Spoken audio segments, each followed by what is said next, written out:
continue our topic, national political parties. Democracies that follow a federal system all over the world tend to have two kinds of political parties. That is, parties that are present in only one of the federal units and the parties that are present in several or all units of the federation. अगर democratic में अगर हम देखें तो federal system follow किया जाता है all over the world और two kinds of political parties है प्रेजेंट रहती हैं. तो टू टाइप्स ऑफ जो political parties, two kinds of political parties जो प्रेजेंट है. फर्स्ट क्या है? Parties that are present in only one of the federal unit and parties that are present in several और all units of the federation. दो parties रहती हैं. जो party होती है, जो पहली पार्टी होती है, ओनली वन ऑफ दी, उसमें से ओनली वन फेडरल यूनिट रहता है. और जो अदर पार्टीज होती है उसमें सेवरल या all units of federation involve रहते हैं. एक पार्टी में सिर्फ ओनली वन फेडरल सिस्टम रहता है और जो अदर है उसमें पूरे several all units of federation involve रहते हैं. और this is the case in India as well. यही केस इंडिया में भी है. There are some countries, कुछ कंट्रीज हैं white parties which are called national party. हमारी मतलब कुछ कंट्रीज हैं वहाँ पे बहुत सारी पार्टीज हैं और कुछ पार्टीज जो पूरी तरह से उस कंट्री में फैली हुई हैं, that's called national party. These parties have their units in various states. ये जो पार्टीज है इनके एक खुद के एक यूनिट है. वेरियस स्टेट में इनकी यूनिट होती है. But by and large, all these units follow the same policy, program, strategy and is decided at the national level. ये एक नेशनल पार्टी होती है. National party all over the country फैली रहती है. तो ऑल ओवर दी कंट्री, जब all over the country her state में जब ये नेशनल पार्टी रहती है उसका यूनिट हर स्टेट में रहता है. हर स्टेट में इनके यूनिट्स रहते हैं. तो आप क्या कर सकते हो कि इनके जो प्रोग्राम, जो नेशनल लेवल पे इनके जो प्रोग्राम्स डिसाइड किए जाते हैं, जो पॉलिसीज डिसाइड होती है, जो स्ट्रैटेजी डिसाइड होती है नेशनल लेवल पे, ये हर जगह हर यूनिट में, चाहे वो स्मॉल यूनिट हो या बिग यूनिट हो, हर जगह इनके यूनिट्स को फॉलो किया जाता है. एक ही प्रोग्राम को, एक ही पॉलिसी को, एक ही strategy. Every party in the country has to register with the election commission. जो एवरी पार्टी है, जो जितनी भी पार्टी है, सबको रजिस्टर करना पड़ता है इलेक्शन कमीशन में.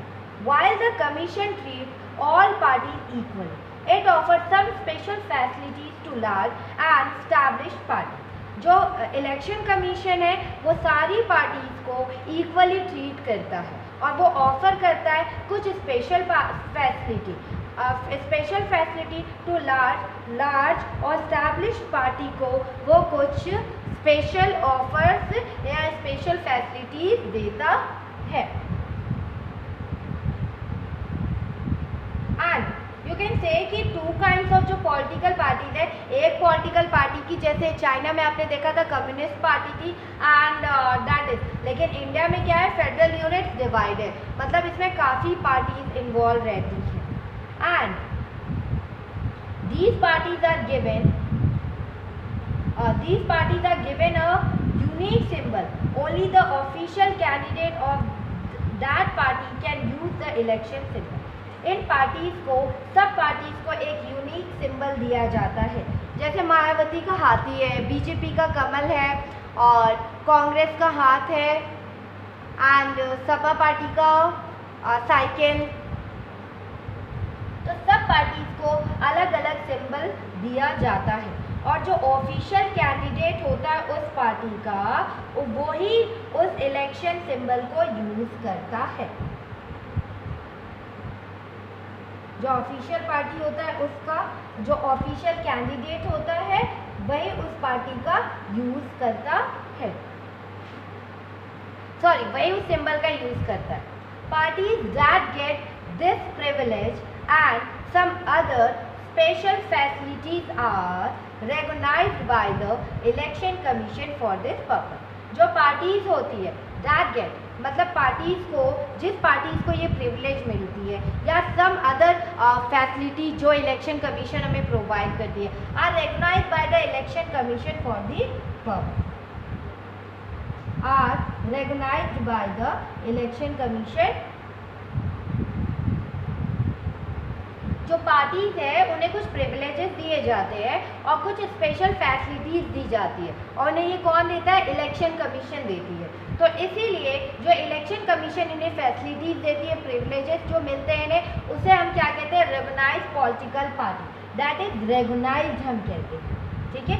उसे हम क्या कहते हैं? रिकॉग्नाइज्ड, क्योंकि वो रिकॉग्नाइज्ड होती है, इलेक्शन कमीशन उसे रिकॉग्नाइज करता है, पूरी तरह से डिफाइन करता है, उसे एक सिंबल प्रेजेंट देता है, और दिस, इसीलिए हम इसे क्या कहते हैं? This is why these parties are called recognised political parties, recognized political party. The election commission has laid down detailed criteria of the proportion of votes and seats that a party must get in order to be a recognized party. जो election commission है वो कुछ rules बनाते हैं। Rule, election commission मतलब define करता है rule को, कुछ रेगुलेशन को डिफाइन करता है, और कोई भी पार्टी कितने, मतलब कोई भी पार्टी हो कि कितने परसेंट सीट जीतकर कितने परसेंट, कितने प्रपोर्शन ऑफ वोट्स, और वो election commission detail criteria decide करता है, और जो proportion of votes and seat that a party must get in order to be recognized party means कि कितने प्रपोर्शन में उसे वोट मिले, कितनी सीट उसने जीती है, इसको हम क्या कहते हैं? ये तभी कितने प्रपोर्शन में उसे वोट मिल सकते हैं, वोट कितने परसेंट में, कितने प्रपोर्शन में उसे वोट और कितना वो सीट जीत सकता है। तो that must be in order to be a recognised party, तभी वो एक रिकॉग्नाइज्ड पार्टी बनता है, तभी वो एक रिकॉग्नाइज्ड पार्टी बनता है। दैट इज इलेक्शन कमीशन ने क्राइटेरिया डिसाइड कर दिया है कि आपको इतने प्रपोर्शन ऑफ वोट्स मिलने चाहिए, आप इतनी सीट जीतेंगे, तभी आपको पार्टी मस्ट गेट टू, तभी आपको एक रिकॉग्नाइज्ड पार्टी कही जाएगी, दैट बन सकती है। And a party that secures at least 6% of the total vote in an election to the legislative assembly of a state and wins at least 2 seats is recognized as a state party. जो election commission है had laid down detailed criteria. So, a party that secure, जो party है वो 6% of the total votes in the election to the legislative assembly of a state and wins at least 2 seats is recognized as state party. हम state party उसे तब कहते हैं जो वो 6% of total vote, 6% of total votes उसको मिले होंगे, या टोटल वोट्स इलेक्शन में उसे 6% ऑफ टोटल वोट, और to the legislative assembly of state, अगर उसे स्टेट के लेजिस्लेटिव असेंबली में 6% वोट वो जीतता है और 2 सीट जीतता है, तभी हम उसे क्या कहते हैं? स्टेट पार्टी डिफाइन करते हैं। तब हम उसे क्या कहते हैं? स्टेट पार्टी डिफाइन करते हैं।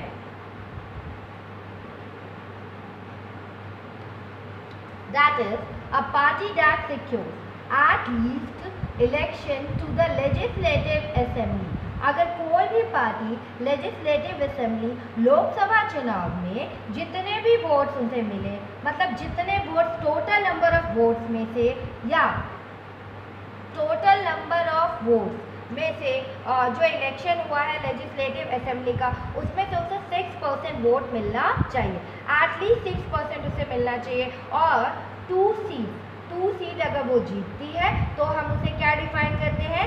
State party. 2 सीट अगर वो जीतती है तब हम उसे क्या डिफाइन करते हैं? State party. तो उसे हम स्टेट पार्टी कहते हैं। तो लेजिस्लेटिव असेंबली इज विधानसभा, क्योंकि स्टेट में लेजिस्लेटिव असेंबली का जो वोट होता है विधानसभा का। And second A party that secures at least 6% of the total votes in Lok Sabha election or assembly election in 4 states and wins at least 4 seats in the Lok Sabha is recognized as a national party. पहला हमने state party के लिए पढ़ा कि जो विधानसभा का चुनाव होता है, जो लेजिस्लेटिव असेंबली के जो इलेक्शंस होते हैं, उसमें एटलीस्ट आपको 6% वोट जीतना पड़ता है, 6% वोट और 2 सीट्स, आपको 2 सीट्स भी जीतनी पड़ती है। और अगर आप जीतते हैं तो आपको स्टेट पार्टी डिफाइन कर दी जाती है। अगर आप जीतते हो तो आपको कौन सी पार्टी डिफाइन कर दी जाती है? State party. And state party आपको डिफाइन कर दी जाती है। एंड और नेक्स्ट था कि एक पार्टी है जो सिक्योर एटलीस्ट 6% वोट वो जीतती है लोकसभा में। सेकेंड है, अगर हम लोकसभा नेशनल पार्टी की बात करें तो ये तो स्टेट पार्टी का था कि एटलीस्ट 2 सीट एंड 6% वोट विधानसभा में, लेजिस्लेटिव असेंबली में। लेकिन a party that secures at least, second है, अगर आप 6% वोट जीतते हो टोटल वोट्स में से, जो इलेक्शन हुआ है टोटल वोट्स में से 6% वोट अगर आप जीतते हो लोकसभा इलेक्शन में, या सेकेंड जो असेंबली इलेक्शन होता है 4 स्टेट्स में and win at least 4 seats in the Lok Sabha, तब आप रेगोनाइज क्या कहा जाएगा आपको? National party. अगर जितनी भी पार्टी है, अगर लोकसभा में नंबर ऑफ वोट, जितने वोट्स पड़े उन टोटल नंबर ऑफ वोट्स में आपको कितने वोट्स जीतने होते हैं? 6% वोट। आपको कितने वोट जीतने होते हैं? 6% वोट। या आप अगर करें कि जो 4 स्टेट्स हैं, अगर आपको नेशनल पार्टी बनना है तो आपको एटलीस्ट 6% वोट जीतना होता है लोकसभा इलेक्शन में, 6% वोट लोकसभा इलेक्शन में। एंड सेकेंड पॉइंट है इसका, असेंबली इलेक्शन जो होता है, जो असेंबली इलेक्शन होता है, असेंबली इलेक्शन विधानसभा जो चुनाव होता है, जो असेंबली इलेक्शंस होते हैं उसमें आपको कितनी सीट जीतनी है? 4 स्टेट्स। आपको जो असेंबली इलेक्शन 4 स्टेट में हो रहे हैं, उन 4 स्टेट में आपको 4 सीट्स, कम से कम 4 सीट्स अगर आप जीतते हैं तो आपको नेशनल पार्टी डिफाइन की जाती है। तो आपको क्या कौन सी पार्टी डिफाइन की जाती है? National party. National political party. National party बनने के लिए आपको लोकसभा, जब लोकसभा का इलेक्शन होता है तो टोटल नंबर ऑफ वोट्स में से आपको 6% वोट जीतना पड़ता है, 6% वोट। और 4 स्टेट्स में जो असेंबली, जो 4 स्टेट्स में जो असेंबली का 4 स्टेट्स में जो असेंबली के वोट्स होते हैं, लेजिस्लेटिव असेंबली के जो इलेक्शन होता है, उसमें आपको कम से कम 4 स्टेट में 4 सीट्स जीतनी पड़ती है। 6% vote in Lok Sabha, then 4 states में जो लेजिस्लेटिव असेंबली का चुनाव होता है उसमें आपको 4 सीट जीतनी पड़ती है, तब आप नेशनल पार्टी में डिफाइन होते हो। और स्टेट पार्टी में लेजिस्लेटिव असेंबली का जब चुनाव होता है विधानसभा का, तो आपको at least total number of votes में से 6% वोट होने चाहिए आपके पास, और 2 सीट पे आप जीते हो। 2 सीट्स अगर आप जीतते हो तो आपको स्टेट पार्टी कह दिया जाता है। And according to this classification there were 6 national recognized party। Actual I think पुरानी बुक है, तो अकॉर्डिंग टू दी ये जो हमने क्लासिफिकेशन किया तो there are I think 7 national recognised party है हमारी कंट्री में इन 2017 तक। 2017 तक 7 नेशनल रिकॉग्नाइज्ड पार्टी है, और जिनकी ओल्ड बुक है उसमें 2006 तक सिर्फ 6 नेशनल रिकॉग्नाइज्ड पार्टी थी, लेकिन हमें न्यू बुक के अकॉर्डिंग करना है तो 2017 में 7 नेशनल रिकॉग्नाइज्ड पार्टी है। और रिकॉग्नाइज्ड पार्टी किसे कहते हैं? जिसे इलेक्शन कमीशन प्रिविलेजेस और कुछ स्पेशल फैसिलिटीज प्रोवाइड करती है। And let us learn something about, हम अब इसमें ईच पार्टी के बारे में कुछ ना कुछ डिफाइन पढ़ेंगे। दैट इज फर्स्ट हमारा क्या आता है,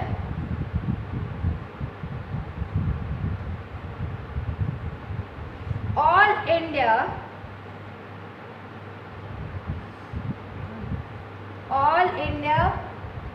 Trinamool Congress, all India Trinamool Congress, I think इसमें नहीं है,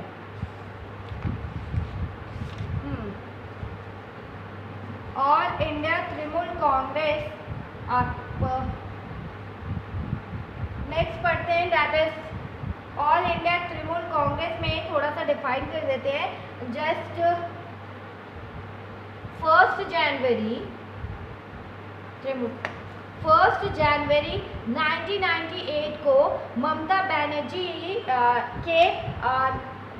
बनर्जी के अंडर में ये पार्टी डिफाइन हुई थी, All India Trinamool Congress, that is कि ये 1998 में इस पार्टी को ममता बनर्जी के अंडर में इसको बनाया गया था। एंड 2016 में इसे नेशनल पार्टी के रूप में मान्यता प्राप्त हो गई, नेशनल पार्टी इसको डिफाइन कर दिया गया था 2016 में। और इसका जो डिज़ाइन है वो फूल है और तृण, पार्टी का है कि पुष्प और तृण, या यू कैन से फूल और तृण। एंड इसमें जो है कि जस्ट इसमें 2011 में वेस्ट बंगाल में ये पूरी तरह से ये पार्टी मतलब इलेक्शन जीत के वहाँ पर आए। फिर अरुणाचल प्रदेश, मणिपुर और त्रिपुरा में भी ये पार्टी है। अरुणाचल प्रदेश, मणिपुर और त्रिपुरा में ये पार्टी अब तक है। और 2014 में इसने जो वहाँ पे इलेक्शंस हुए थे उसमें इसको 3.84% वोट मिले थे एंड इसको 34 सीटों पर भी जीत मिली थी, 34 सीट्स पे जीत मिली थी। और ये लोकसभा में 4th नंबर की सबसे बड़ी पार्टी बनी। और जब लोकसभा का चुनाव हुआ था तो ये कौन से नंबर पे पार्टी में आई थी? 4th नंबर पे। कौन से नंबर पे आई थी? 4th नंबर पे ये पार्टी आई थी। तो इस पार्टी में सिर्फ आपको 1 जनवरी 1998 को ममता बनर्जी के अंडर में इस पार्टी को इसके अंडर में थी। ममता बनर्जी ने इस पार्टी को स्टार्ट किया। इसे 2016 में नेशनल पार्टी की मान्यता, नेशनल पार्टी दे दिया, बोला गया नेशनल पार्टी एंड रेगुनाइज किया गया नेशनल पार्टी। और इस पार्टी का जो सिंबल था वो पुष्प और तृण था एंड धर्मनिरपेक्षता और फेडरल के प्रति प्रतिबंध थे। I think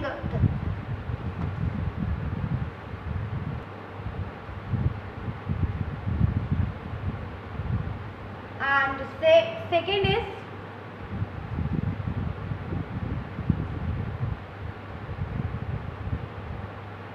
second party, you can say Bahujan Samaj party, that is BSP, Bahujan Samaj party, that is BSP।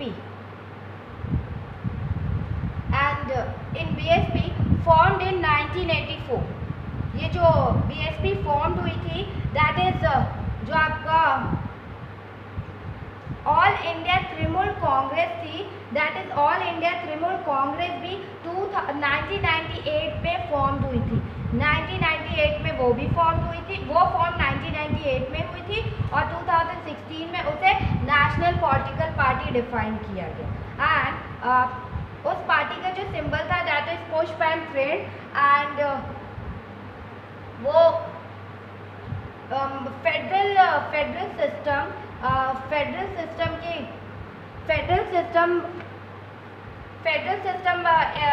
था दैट इज एंड इन 2011 में वेस्ट बंगाल 2011 वेस्ट बंगाल में इस पार्टी ने इलेक्शन वहाँ पे नंबर ऑफ वोट से इलेक्शन जीता था। एंड अरुणाचल प्रदेश, मणिपुर एंड त्रिपुरा में ये पार्टी अभी भी एग्जिस्ट करती है। अरुणाचल प्रदेश, त्रिपुरा और मणिपुर में ये पार्टी अभी भी एग्जिस्ट कर रही है। एंड इन 2014 में लोकसभा के इलेक्शन में 3.84 वोट इन्होंने जीता था। एंड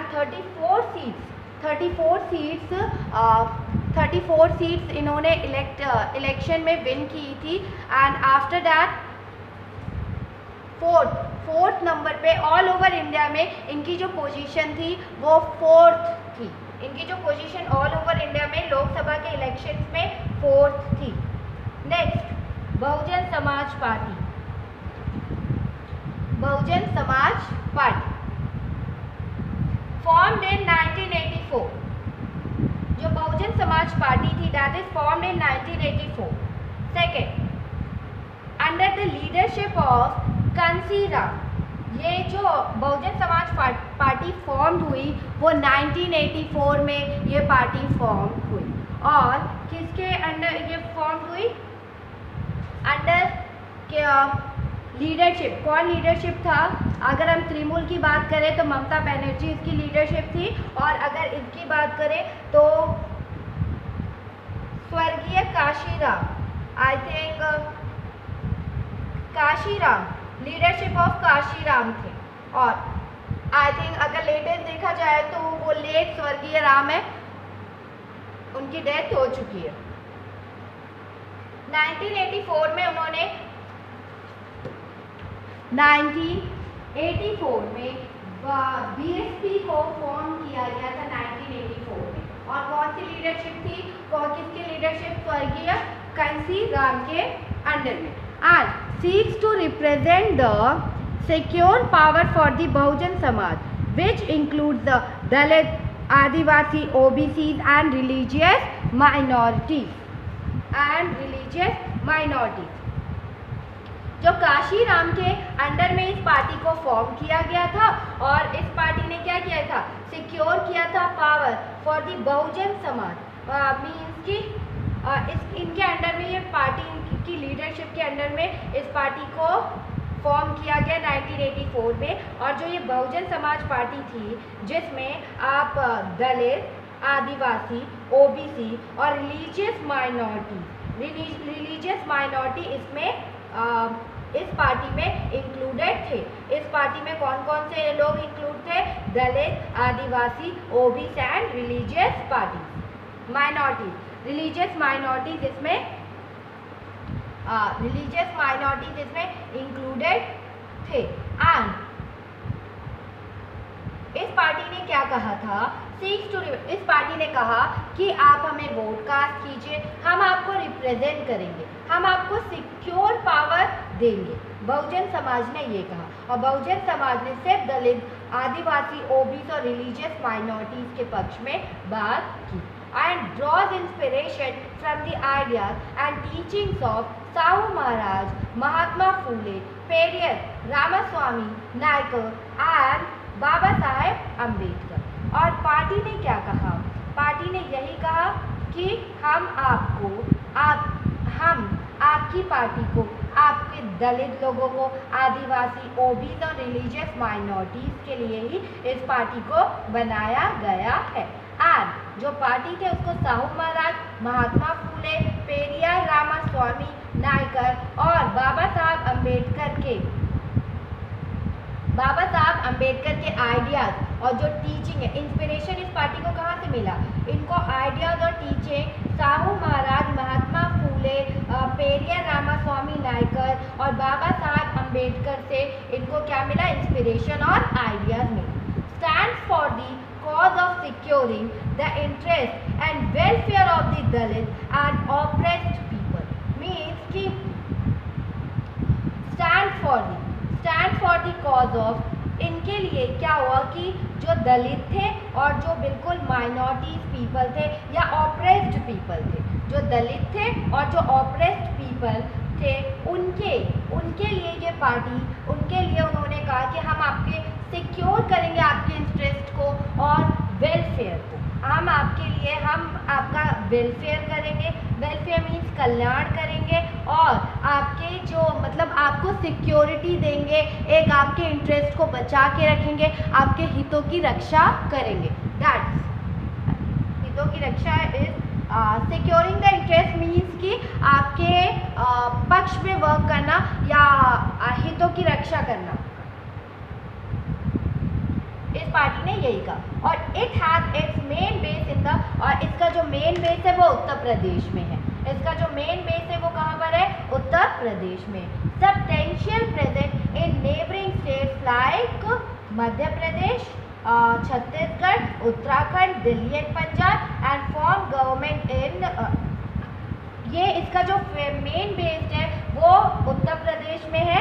और सब्सटेंशियल प्रेजेंट मतलब कहीं कहीं ये पार्टी प्रेजेंट है ऑल ओवर द इंडिया में, like Madhya Pradesh, Chhattisgarh, Uttarakhand, Delhi and Punjab, and form government in Uttar Pradesh several times by taking the support of different parties at different times. Different parties at different times. अगर अब किया जाए तो इसने उत्तर प्रदेश में 4 टाइम्स फॉर्म, इसने गवर्नमेंट फॉर्म की उत्तर प्रदेश में कितनी बार? several टाइम्स की है। और अगर लेटेस्ट बुक में देखा जाए तो 4 टाइम्स इसने गवर्नमेंट पे 4 टाइम्स इसने उत्तर प्रदेश में गवर्नमेंट बनाई है। और इसने कैसे बनाई है? मतलब सपोर्ट लिया different parties at different times में, इसने उनका सपोर्ट लेकर ये वर्क किया है। सपोर्ट लिया है उन्होंने, डिफरेंट पार्टीज का सपोर्ट लेके गवर्नमेंट यहाँ पे बनाई है डिफरेंट टाइप्स में। 4 टाइम्स इन्होंने गवर्नमेंट बनाई। And in the Lok Sabha election की बात की जाए तो 2014 में क्या हुआ? 2014 में इसे 4% वोट मिले थे। 2014 में इसे 4% वोट मिले, लेकिन इसे एक भी सीट नहीं मिली थी। यू कैन से इसे सिर्फ 4% वोट मिले थे, लेकिन इसने एक भी सीट नहीं जीती थी। लेकिन अगर हम तृणमूल की बात करें, जो आपका वेस्ट बंगाल में ममता बनर्जी की गवर्नमेंट, ममता बनर्जी का साइन है, उनका है, तो वो 2014 में उनको 3.84% वोट मिले थे, लेकिन उन्हें 34 सीट्स भी मिली थी। उन्हें कितनी सीट्स मिली थी? 34 सीट्स भी मिली थी। एंड आफ्टर दैट भारतीय Janata party, that is BJP founded in 1980 by reviving the erstwhile भारतीय जनसंघ। जो हमारा भारतीय पहले ये बीजेपी किस नाम से थी? भारतीय जनसंघ थे। इसे चेंज किया गया, रिवाइव करके इसे चेंज किया गया। किसमें चेंज किया गया इसे? भारतीय जनता पार्टी। लेकिन अगर देखा जाए तो जो हमारी पुरानी भारतीय जनसंघ था, उसे श्यामा प्रसाद मुखर्जी ने 1951 में फॉर्म किया। 1951 में फॉर्म किया। और जो हमारी पुरानी जो ओल्ड पार्टी थी भारतीय जनसंघ जो हमारी ओल्ड पार्टी थी, उसे श्यामा प्रसाद मुखर्जी ने 1951 में इसको फॉर्म किया या रिवाइव किया, रिवाइविंग करके 1980 में ये पार्टी बनी। गठित तो कर लिया था, फॉर्म उन्होंने कर लिया और पुनर्जीवित मतलब रिवाइव किया। रीबर्थ उनका कब हुआ इस पार्टी का? 1980 में इसका रीबर्थ किया। एंड 1980 में इसका रीबर्थ करके क्या कर दिया गया? Bharatiya Janata party. That is wants to build a strong and modern India. ये चाहते थे, मतलब बिल्ड करना चाहते थे एक मजबूत, स्ट्रॉन्ग एंड मॉडर्न इंडिया को, by drawing inspiration from India's ancient culture and values। वो क्या करना चाहते थे? जो इंडिया की जो कल्चर्स हैं, इंडिया के जो कल्चर्स हैं, जो वैल्यूज हैं, उसे दीनदयाल उपाध्याय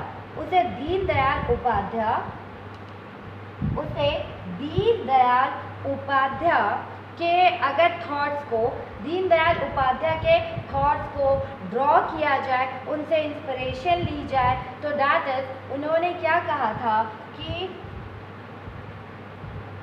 दीनदयाल उपाध्याय ने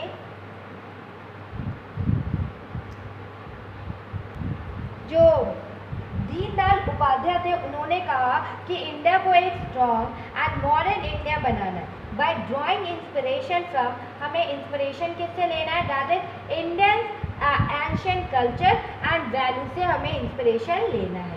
कल्चरल नेशनलिज्म, कल्चरल नेशनलिज्म और Hindutva is an important element in its conception of Indian nationhood and politics।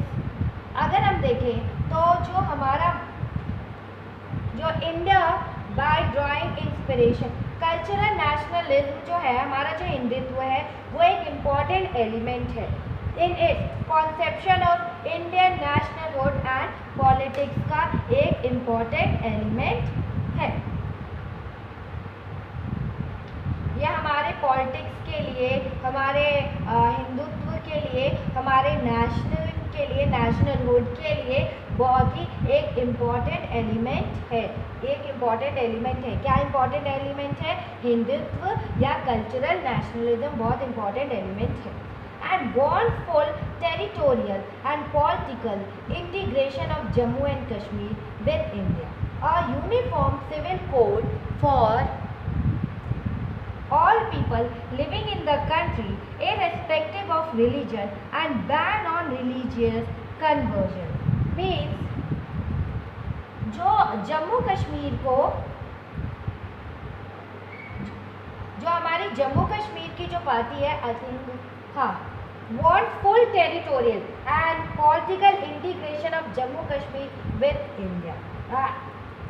जो हमारी पार्टी जम्मू कश्मीर को रीजनल और पॉलिटिकल, रीजनल और इस पार्टी का क्या हुआ था कि इसने क्या किया, जो हमारी जो पार्टी है जम्मू कश्मीर को रीजनल और जम्मू कश्मीर को religious, regional artist, Jammu Kashmir want full territorial and political integration of Jammu Kashmir with India, और यूनिफॉर्म इंडिया के साथ ये जो पार्टी है वो जम्मू कश्मीर को टेरिटोरियल, मतलब want full territorial, उसको फुल टेरिटोरियल जम्मू कश्मीर का चाहिए, और political integration of Jammu Kashmir with India. Means कि अगर अब जम्मू कश्मीर की बात की जाए तो ये जो पार्टी है वो जम्मू और कश्मीर को रीजनल बेसिस पे पॉलिटिकल लेवल पर एक विशेष पोजीशन देने के खिलाफ है, रीजनल और पॉलिटिकल लेवल पे एक विशेष पोजीशन देने के अगेंस्ट है ये पार्टी। एंड इट सपोर्ट, ये party a uniform code, civil of code for all living in the country irrespective of religion and ban of religious conversion. Means कि यह देश में रहने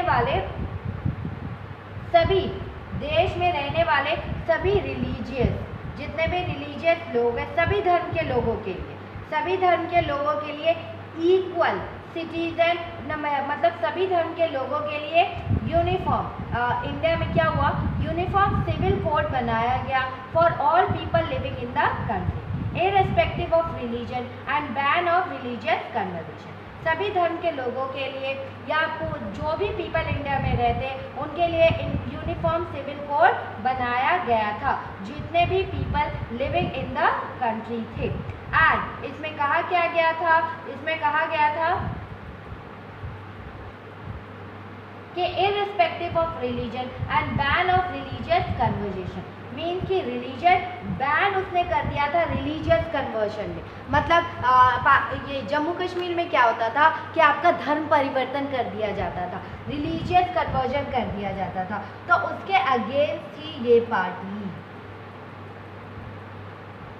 उसके अगेंस्ट थी ये पार्टी, उसने कहा इसको बैन लगाएंगे हम लोग। जम्मू कश्मीर में जितने भी रीजनल बेसिस पे थे, रिलीजियस बेसिस पे थे, सब पे हम बैन लगाएंगे क्योंकि ये लोग धर्म को चेंज कर दे रहे हैं, कन्वर्जन कर दे रहे हैं। And earlier its support base increased substantially। 1990s में इस पार्टी को सबने सपोर्ट करना स्टार्ट कर दिया और earlier limited to north and west to urban area। क्या हुआ, पहले ये पार्टी नॉर्थ और वेस्ट तक ही थी, टू अर्बन एरियाज तक, but after that the party expanded in support. Party ने सपोर्ट पार्टी को मिला वो साउथ ईस्ट, नॉर्थ ईस्ट के और रूरल एरियाज में भी ये पार्टी एक्सपैंड होने लगे। और के 1998 में ये पार्टी कहाँ आई, ये पार्टी इलेक्ट होकर आई, पावर में आई, ये पार्टी पावर में आई और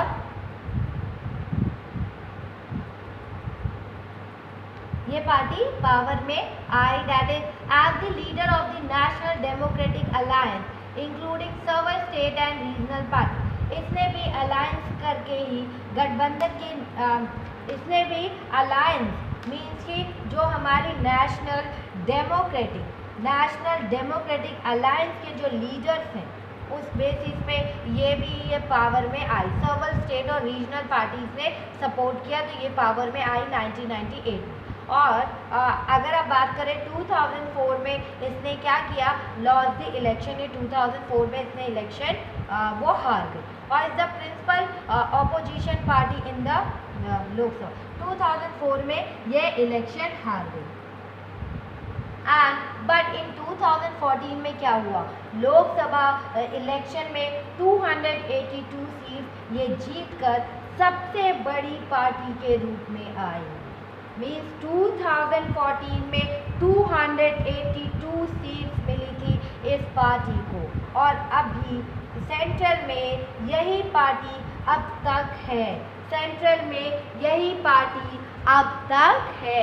2019 में भी जीती यही पार्टी और अब तक सेंट्रल में इसी पार्टी की गवर्नमेंट है, भारतीय Janata party. And after that भारतीय Janata party, communist Party of India, communist Party of India 1925 में इसको फॉर्म किया गया।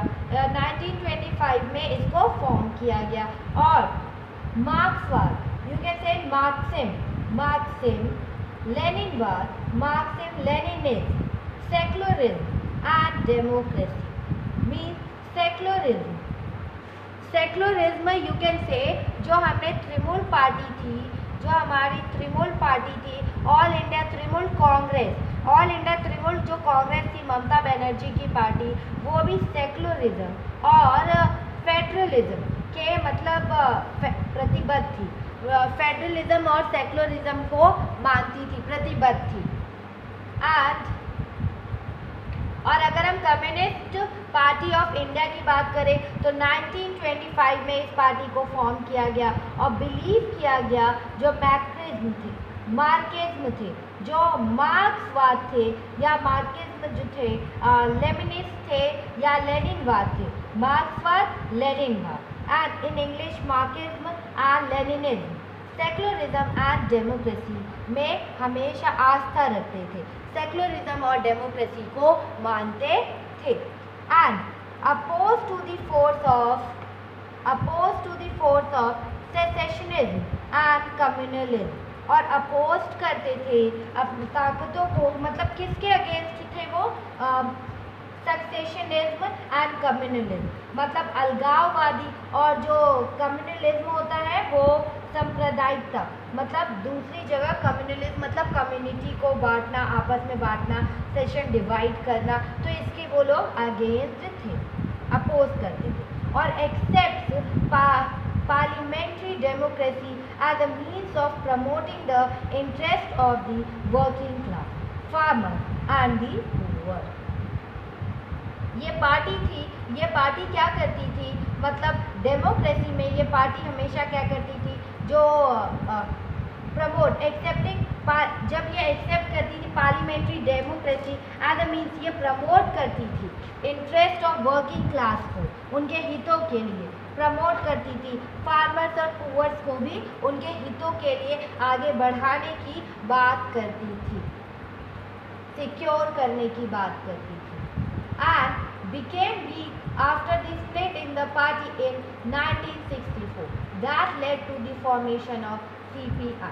लेकिन क्या हुआ कि ये 1964 में इस पार्टी में फूट पड़ गई, इस पार्टी को स्प्लिट होना पर ये पार्टी वीक पड़ गई, क्योंकि 1964 में ये पार्टी स्प्लिट हो गई। दैट लेड टू, और उसके बाद से कौन सी पार्टी का फॉर्मेशन हुआ, CPI,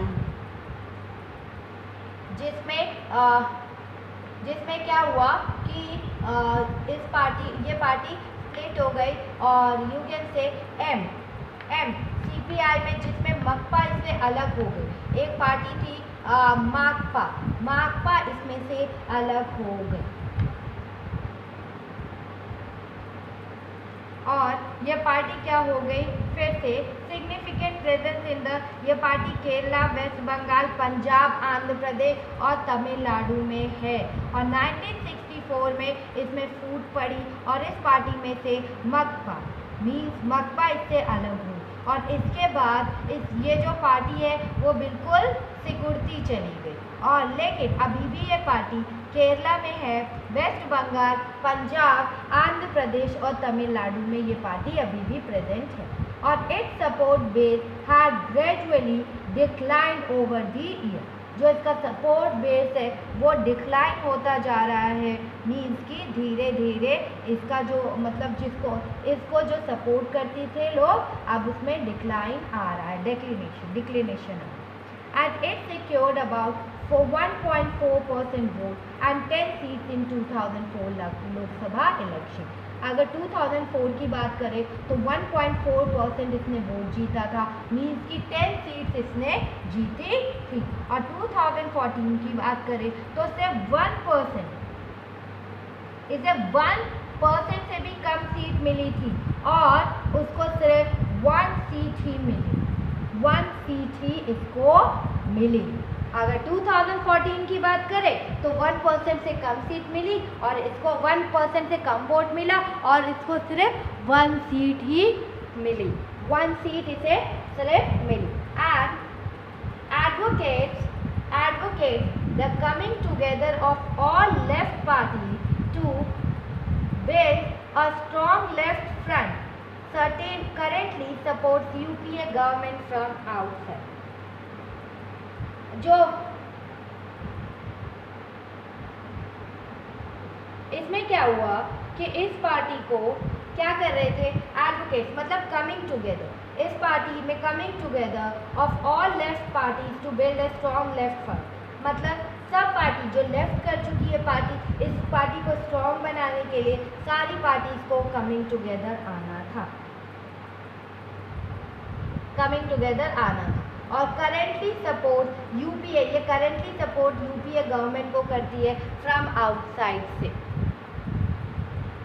and Communist Party of India, Marxist, CPIM,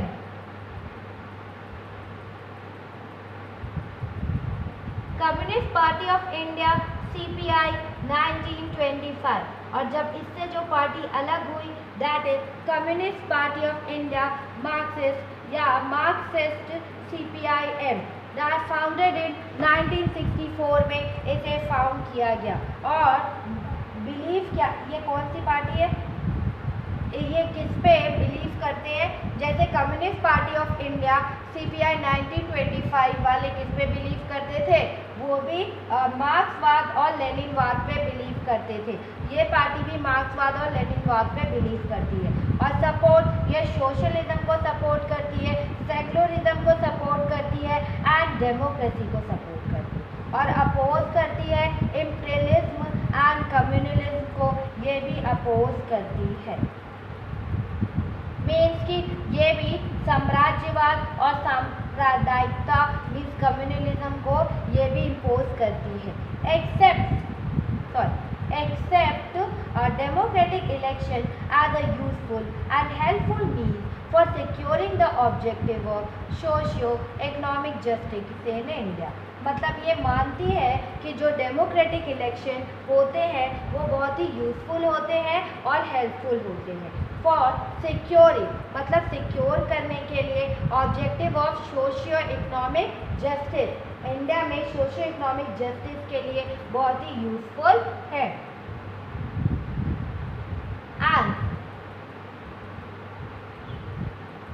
enjoy strong support in West Bengal, इसको स्ट्रॉन्ग सपोर्ट मिलता है West Bengal, Kerala and Tripura, specially among the poor factory workers. इस पार्टी में क्या होता है, केरला, वेस्ट बंगाल, केरला और त्रिपुरा में ये पार्टी बहुत ही पावर में है। और ये पार्टी क्या करती है, जो वर्कर्स होते हैं, जो फैक्ट्री वर्कर्स होते हैं, गरीब फैक्ट्री वर्कर्स, गरीब लोगों को, जो फैक्ट्री में वर्कर्स काम करते हैं उनको, देन फार्मर्स को, एग्रीकल्चरल लेबरर्स को एंड दी इंटेलिजेंसिया, इन सबको क्या करती है, इंटेलिजेंसिया एंड इंटेलिजेंसिया मतलब बुद्धिजीवियों के भी इसकी बहुत मजबूत है ये पार्टी, एंजॉय करती है। मतलब इसको स्ट्रॉन्ग सपोर्ट किनका मिलता है, पुअर लोगों का स्ट्रॉन्ग सपोर्ट मिलता है, फैक्ट्री वर्कर्स का स्ट्रॉन्ग सपोर्ट मिलता है, फार्मर का मिलता है, एग्रीकल्चर लेबरर्स का मिलता है, और जो इंटेलिजेंसिया मतलब बुद्धिजीवियों का भी इसको सपोर्ट मिलता है। और critical of the new economic policy that allow free flow of foreign capital and goods in the country. लेकिन ये हमेशा क्या करती है, ये पार्टी इंडिया में ये पार्टी क्या करती है, जो इंडिया में जो प्रॉपर्टी है, जो गुड्स है, इंडिया में जो कैपिटल और जो गुड्स की,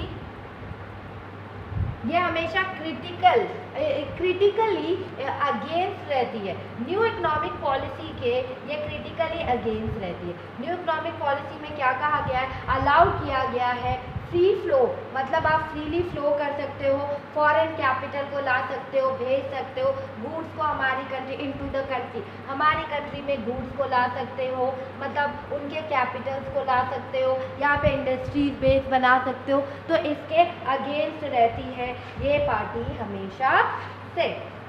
has been in power in West Bengal about a break for 30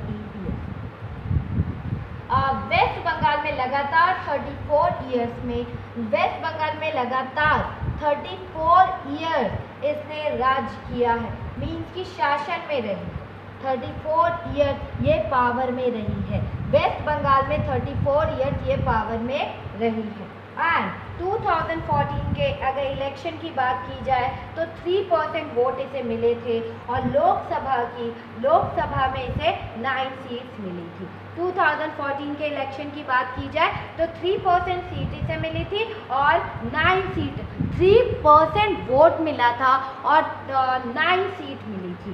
3% vote और 9 सीट इस पार्टी को मिली थी।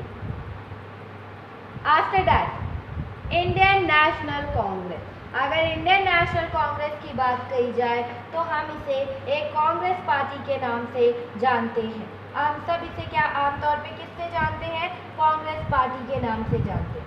One of the oldest party of the world, oldest party है पूरे वर्ल्ड की, फाउंडेड 1885 में फाउंड हुई और हैड एक्सपीरियंस मैनी स्प्लिट, और कई बार ये पार्टी बिखरी है। 1885 में ये फॉर्म हुई और कई बार इस पार्टी को ये पार्टी डिवाइड हुई है, स्प्लिट हुई है। And played a dominant role in Indian politics at the national and state level for the several decades after India's independence. India के आज़ाद होने के बाद इस पार्टी ने नेशनल और स्टेट लेवल पर, मतलब नेशनल और स्टेट लेवल पर और डोमिनेंट रोल प्ले किया है। इंडियन पॉलिटिक्स में इसने डोमिनेंट रोल प्ले किया है स्टेट और नेशनल लेवल पर, डिकेड से, इंडिपेंडेंस के बाद से। और under the leadership of Jawaharlal Nehru the party sought to build the modern secular democratic public in India. Mean कि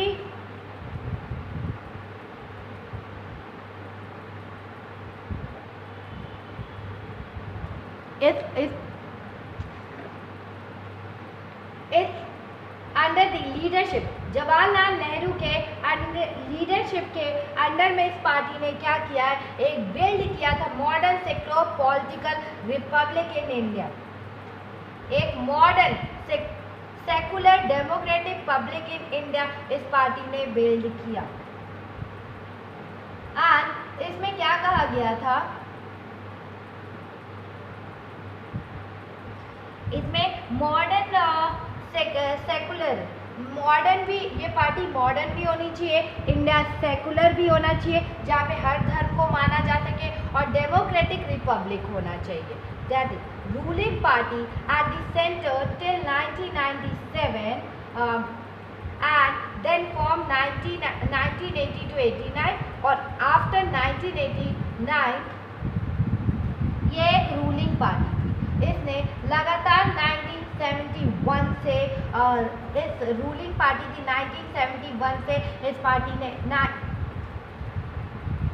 रूलिंग पार्टी थी और 1971 तक लगातार इस पार्टी ने रूल किया है, और उसके बाद 1980 और 89 तक भी इस पार्टी ने हमारे इंडिया पर शासन किया, रूल किया। और after that, after 1989 it's support decline.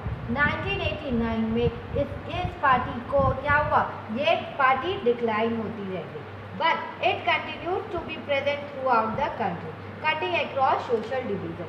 लेकिन ये पार्टी 1989 से डिवाइड तो हो रही थी, लेकिन ये पार्टी क्या हो रही थी, डिक्लाइन भी हो रही थी, लेकिन ये पार्टी अभी भी थ्रू आउट द ईयर, मतलब थ्रू आउट द कंट्री ये पार्टी फैली हुई थी। थ्रू आउट द कंट्री ये पार्टी फैली हुई थी, और इसने सोशल डिवीज़न को क्या बनाया था, social cutting across social division. और सोशल डिवीज़न के मतलब सोसाइटी के सभी जितने भी डिवीज़न्स हुए हैं उसको इसने अब तक बेस बनाया हुआ था, सोशल डिवीज़न को इसने बेस बनाया हुआ था।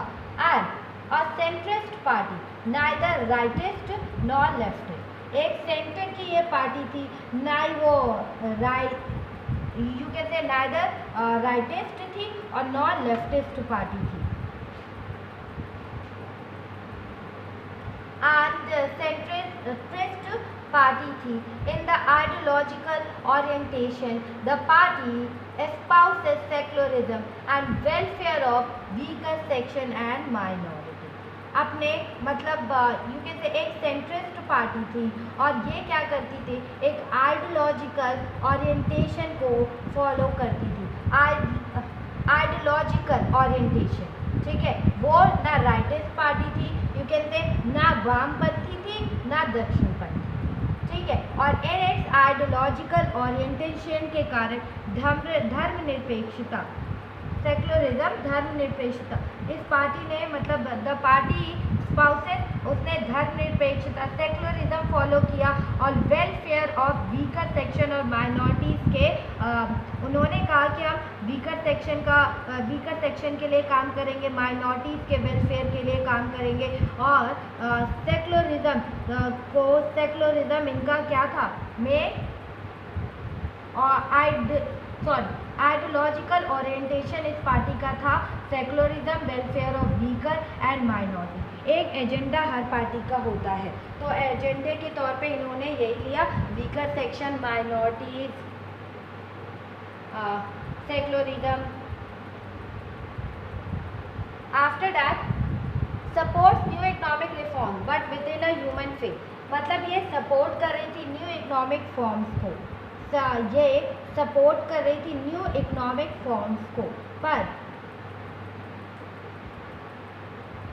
इसने सपोर्ट किया न्यू इकोनॉमिक फॉर्म्स को support, but with a human faith, emerge as a human faith means कि क्या हुआ, ये सपोर्ट तो कर रही थी न्यू इकोनॉमिक फॉर्म को, बट इसको ये भी पता था जो पॉलिसीज़ है वो पुअर लोगों के लिए, वीकर सेक्शंस के लिए बहुत ही इससे इन पे बुरा असर पड़ेगा।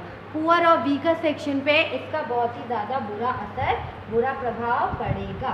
एंड 2004 से 2014 तक 2004 से 2014 तक ये जो मतलब ये पार्टी 2014 तक संयुक्त प्रगतिशील गठबंधन का नेतृत्व,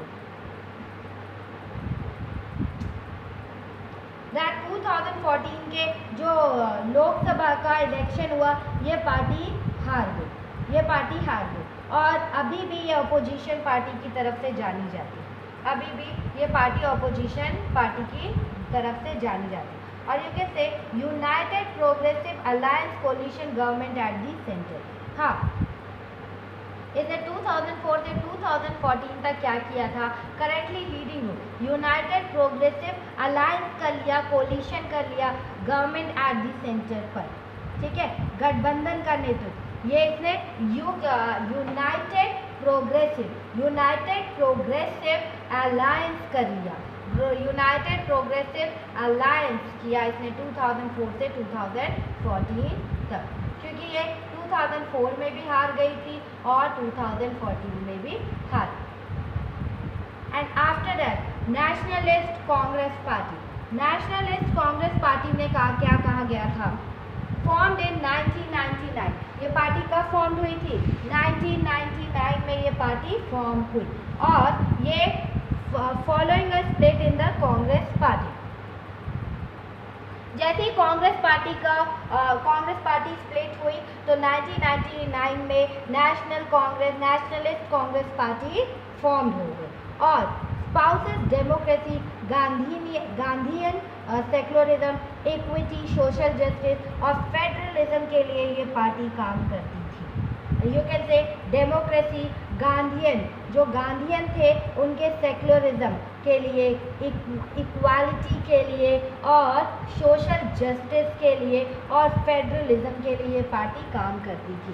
ये party wants that high offices in government be confined to natural born citizens of the country। ये पार्टी कहती थी, ये गवर्नमेंट कहती थी कि जो इम्पोर्टेंट पोस्ट है वो सिर्फ भारत में जिन लोगों का बर्थ हुआ है, जो लोग भारत में जन्मे हैं, जो सिटीजन भारत में है, उनके लिए रिजर्व करके रखना चाहिए। और जो मेजर पार्टी इन महाराष्ट्र है, ये महाराष्ट्र की मेजर पार्टी है और दैट इज सिग्निफिकेंट, उसका कुछ प्रेजेंट मेघालय में भी है, मणिपुर में भी और असम में भी है। अ collision partner in the state of Maharashtra in alliance with the Congress, मतलब कोलिशन, ये गठबंधन की सरकार हो गई थी, इन्होंने अलायंस हाथ मिला लिया था, मतलब इन्होंने क्या किया था, कांग्रेस के साथ महाराष्ट्र गवर्नमेंट में कांग्रेस के क्या लिखा, और coalition partner in the state, ये कोलिशन पार्टनर है महाराष्ट्र में, इन अलायंस, इसने अलायंस कर लिया था कांग्रेस के साथ, गठबंधन की सरकार महाराष्ट्र में। और सिंस 2004 में ये भी एक मेंबर बन गए यूनाइटेड प्रोग्रेसिव अलायंस के, जो कि हमारी इंडियन नेशनल कांग्रेस भी यूनाइटेड प्रोग्रेसिव अलायंस की मेंबर है। And that's state party. After that of state party, other than these six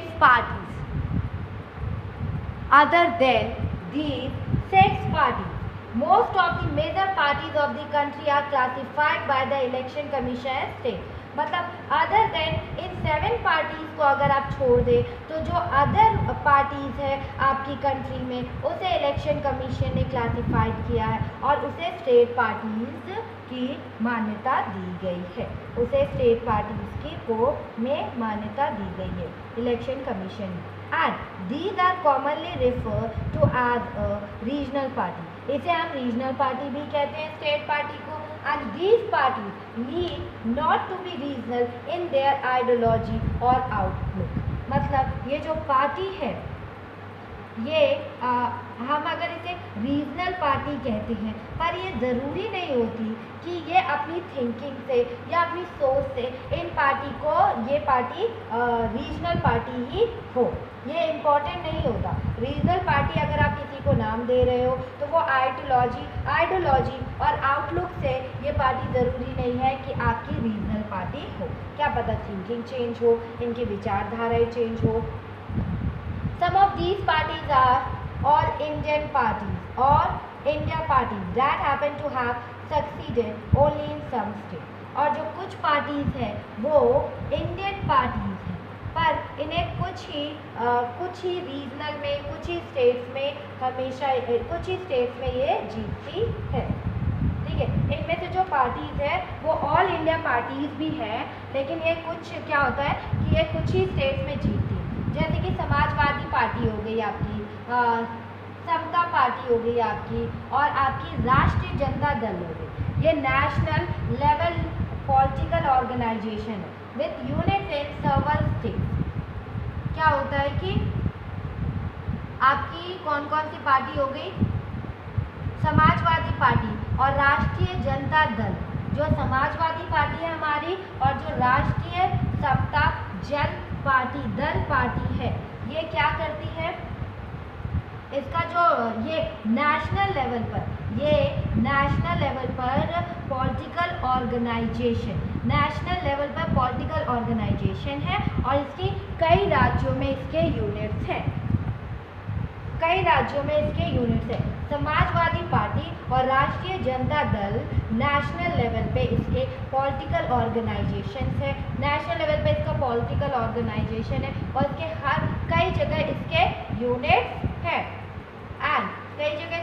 हैं और that is some of these parties like कुछ पार्टीज जैसे Biju Janata Dal, Sikkim democratic front and Mizo National Front are conscious about their state identity. ये जो बीजू जनता दल है, Biju Janata Dal, Sikkim democratic front end जो Mizo national front है, ये अपने स्टेट आइडेंटिटी को लेकर ऑलवेज कॉन्शियस रहते हैं, ऑलवेज एक्टिव रहते हैं।